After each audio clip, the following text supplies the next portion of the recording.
Hi guys, this is Bad Gamer Cat. Welcome back to my channel. Welcome if you're new.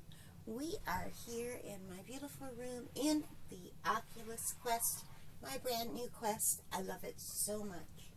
So today we are going to be looking at Anne Frank's in VR because it is the 75th anniversary of the liberation of Auschwitz. So, yeah, 75 years since they were liberated. That's a long time, and that was a travesty that should never have happened. So, let's just jump right in, and I've never seen this, Anne Frank's. So, let's see it together.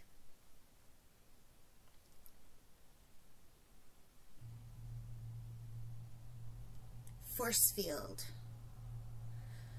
Anne Frank's. So this isn't a game. This is something different from what I usually look at.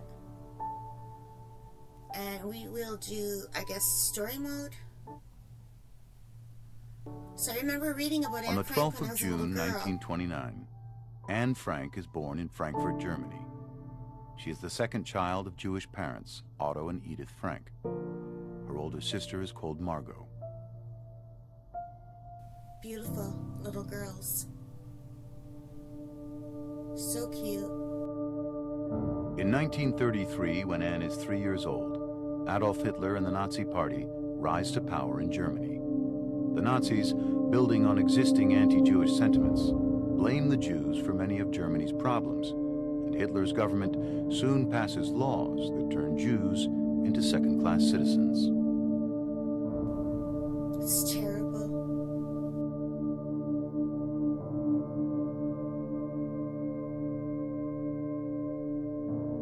As a result, many German Jews decide to leave Germany and seek refuge elsewhere. The Frank family moves to Amsterdam, the Dutch capital, where Otto Frank establishes his own business. The family settles in, leading a normal life for a number of years.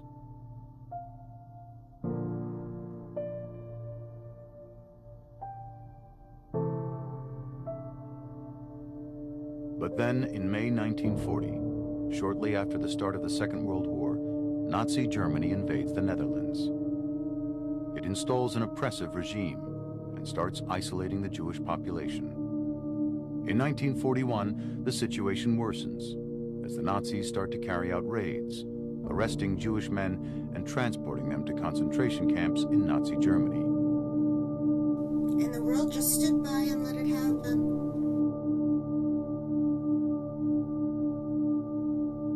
In July of 1942, when Margot receives a call-up notice to go and work in Nazi Germany, Otto and Edith Frank decide to take action. Having already prepared a hiding place in an empty part of Otto Frank's company building, they hurriedly move their family into this secret annex and go into hiding.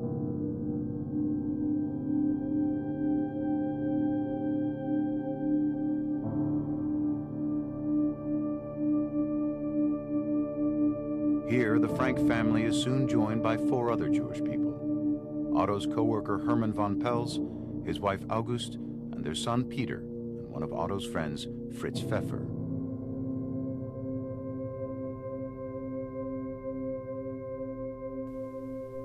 It is this group of 8 people that will live together in the small annex for more than 2 years, sharing the burden of living in hiding with the constant fear of being discovered. All this time, they are cared for by 6 helpers, trusted employees of Otto Frank, who supply them with food and other necessities.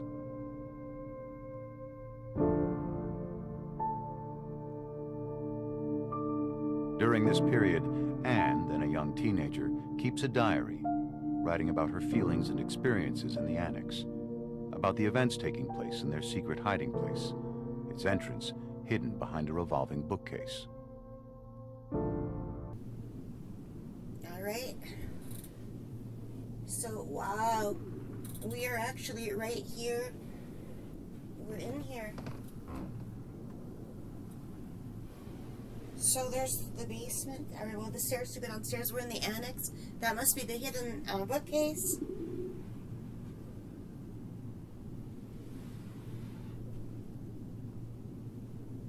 Countless friends and acquaintances are on their way to a horrible destination, Night after night, the green or gray military vehicles drive by, ring every bell to ask if Jews live there. If so, the whole family has to go along right away. If not, they move on. No one can escape their fate unless they go into hiding. My God.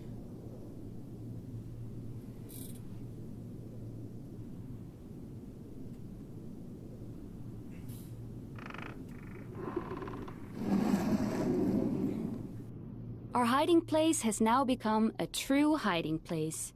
Mr. Kugler, you see, thought it would be better to place a cupboard in front of our door. But then, of course, a cupboard on hinges that can open like a door. Now, when we want to go downstairs, we have to duck first, then jump. After 3 days, we were all walking around with bumps on our foreheads, because everyone kept banging their heads against the low doorway. Peter then made the door frame as soft as possible by nailing to it a cloth full of wood shavings. We'll see if it helps.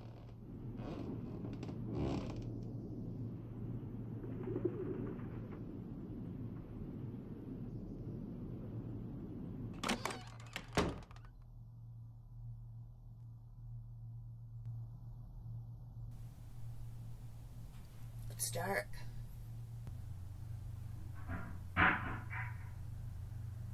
Oh.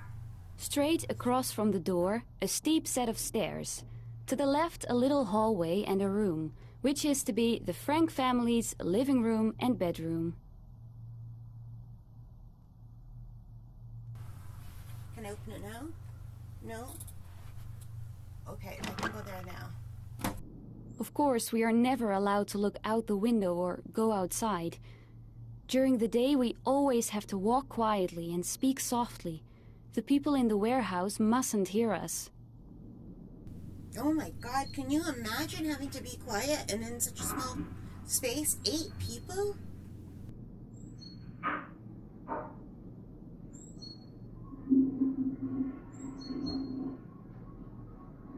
It weighs on me more heavily than I can say that we can never go out, and I'm terribly afraid that we will be caught and executed. That, of course, is not a very pleasant prospect.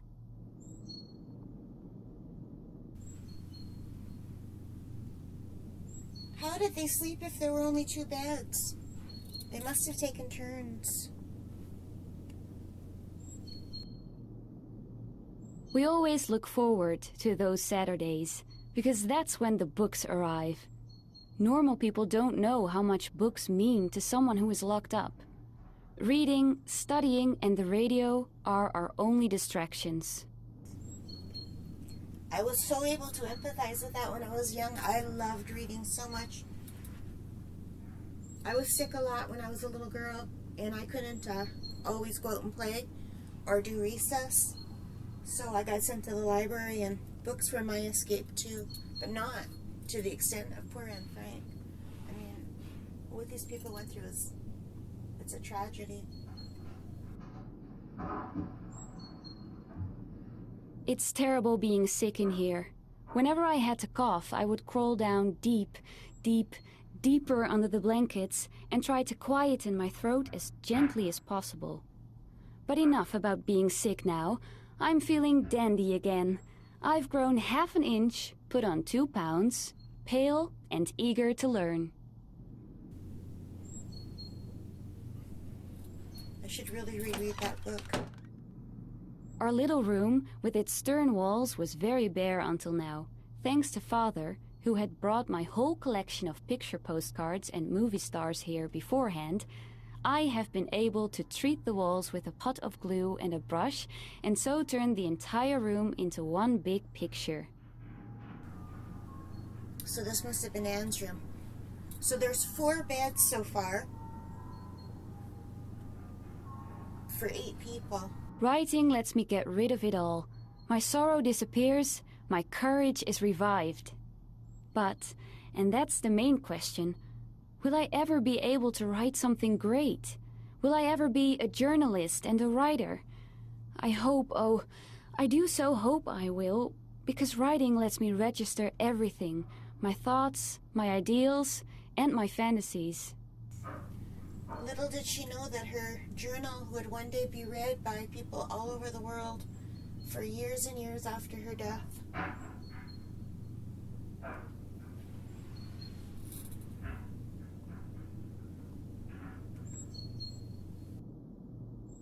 As of yesterday, I have found something new.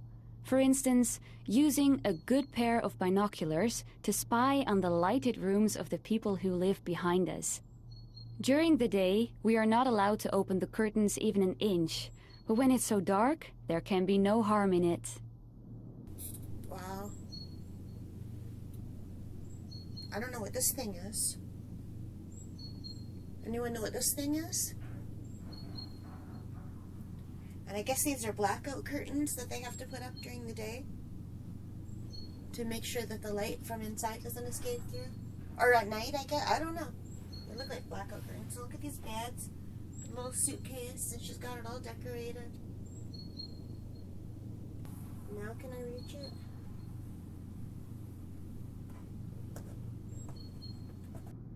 My hopes are fixed on the time that will come after the war. I would love to go to Paris for a year and London for a year to learn the language and study art history.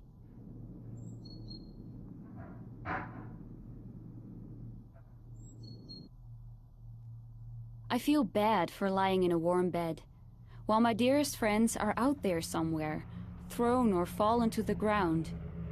I even become afraid myself when I think about all those to whom I have always felt so close, and who are now in the hands of the cruelest brutes who ever existed. And that only because they are Jews. Listen to the planes going by. Oh, look! They put these up.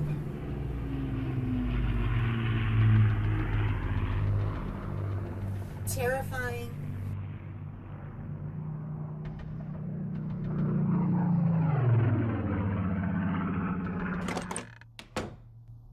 Margot and Mother are on pins and needles. Shh, Father. Quiet, Otto. Shh. It's 8:30. Come here now. You can't run the water anymore. Walk quietly. These are the various cries that go out to Father in the bathroom. At the stroke of 8:30, he must be in the room. Not a drop of water, no walking, everything quiet. When there's no one in the office downstairs, everything sounds so much louder in the storeroom.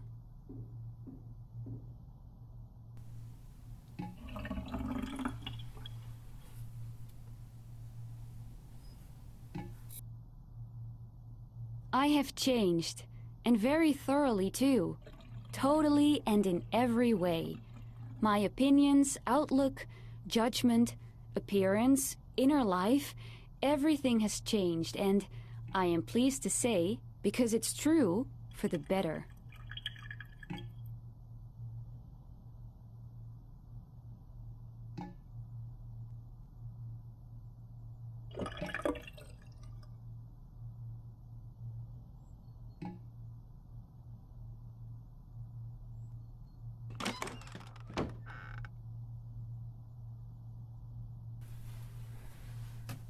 So, I think that's it. If one climbs the stairs and opens the door at the top, one is amazed to find such a large, light and spacious room in such an old canal house. The kitchen, in other words, and also the bedroom of Mr. and Mrs. Van Pels, the common living room, dining room and study.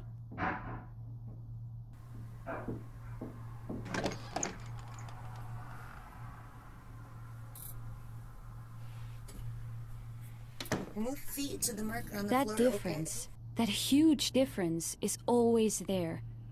One day we're laughing about the ridiculous side of being in hiding, but the next day, and for many days after that, we are afraid. You can see the fear, tension, and despair on our faces.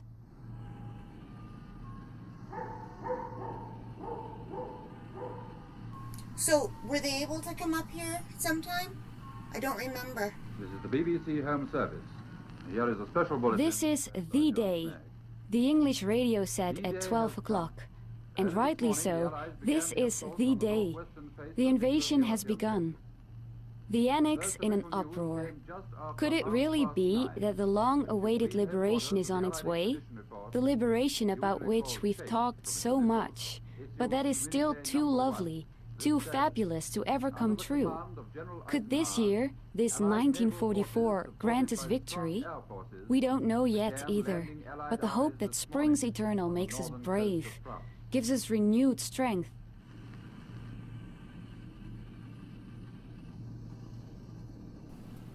Wow.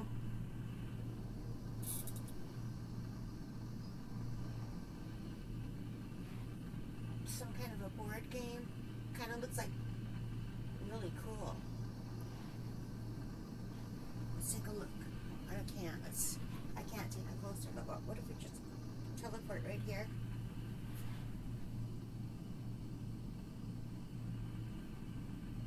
Looks like a very cool board game. Sort of Monopoly-ish. Oops.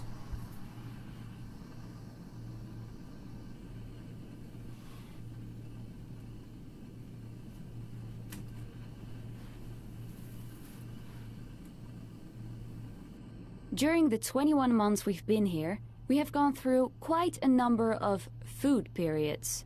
By food periods, I mean periods during which one gets nothing else to eat but a certain dish or certain vegetables. It is not nice at all to have to eat sauerkraut, for example, every day at lunch and at dinner again. But when you're hungry, there are lots of things you put up with. Oh, that would be horrible eating sauerkraut. Ugh. I don't mind it on the sausage, but can you imagine if that's all you had to eat for lunch and dinner every day?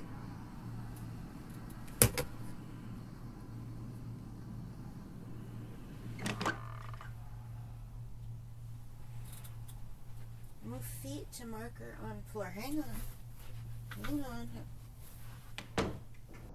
When you knock on his door early in the evening and hear someone quietly call out, "Yes, yes," then you can be sure that when you open the door, you will find him peeking out at you from between 2 steps of the stairs to the loft, and that he will usually continue with a rather welcoming "so." His little room is, well, what is it really? I think a sort of landing on the way to the loft. Very small, very dark and very humid. But he has made it into a real bedroom. Wow. I wonder how he gets back there. He'd have to climb on the bed, climb over the table, and squeeze himself. Well, I guess he was really skinny from not having enough food. And he's got his little suits here on the door. Whenever I went upstairs to Peter's room by daylight, I always found the atmosphere very cheerful. I watched for an opportunity to remain in the room unnoticed and to get him talking, and yesterday that opportunity arose. Peter, by the way, has suddenly developed a mania for crossword puzzles and does nothing else these days. I helped him with it, and soon we were sitting across from each other at his table, he in the chair, me on the divan.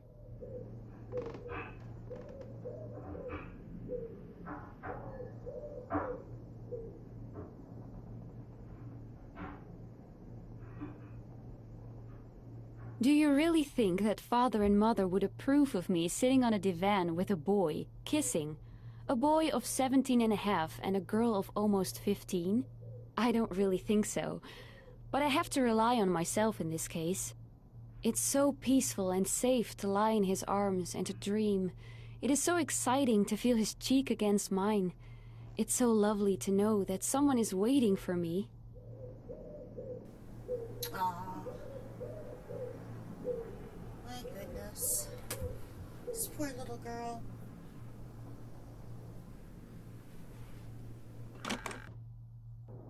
I've reached the point where it doesn't matter much anymore whether I die or whether I live on.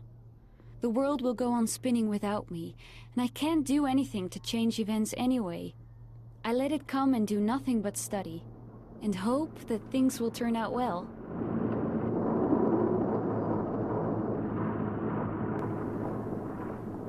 Is this her attic space?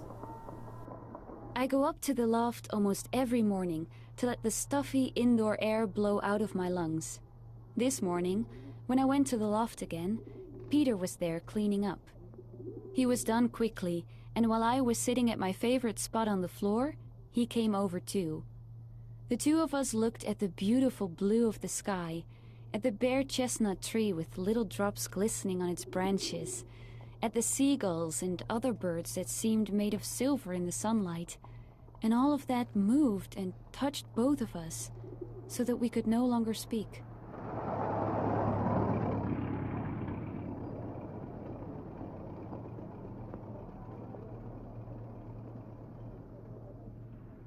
That is the difficult thing these days.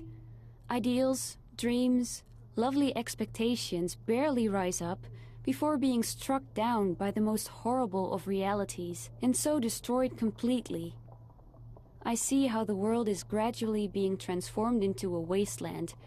More and more loudly, I hear the incoming thunder that will kill us too. I feel the suffering of millions of people, and still, when I look at the sky, I think that all this will finally turn out for the good. That this hardness too will stop. That calm and peace will return to the world order. In the meantime, I must keep my ideals high and dry. In the days that are coming, I may actually be able to carry them out.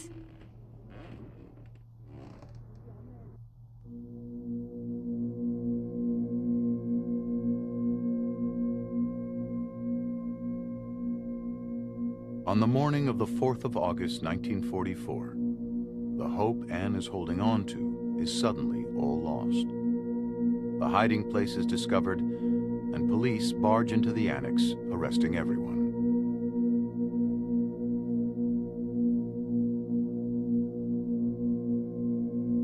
The group is transferred to Auschwitz, and men and women are separated upon arrival.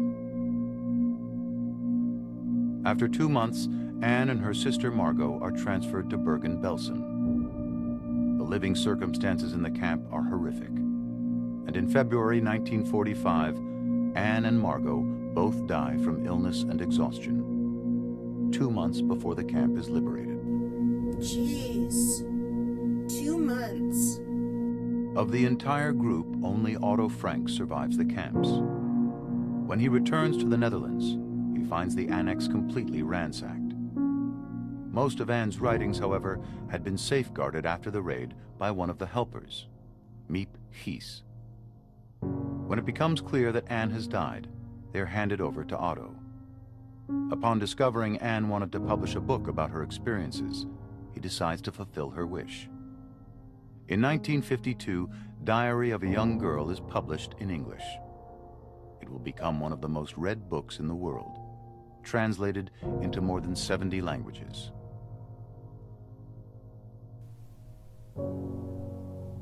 This is heartbreaking.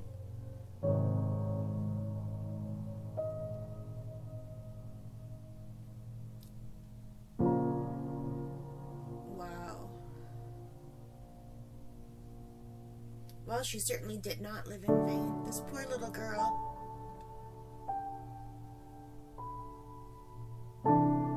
Yeah.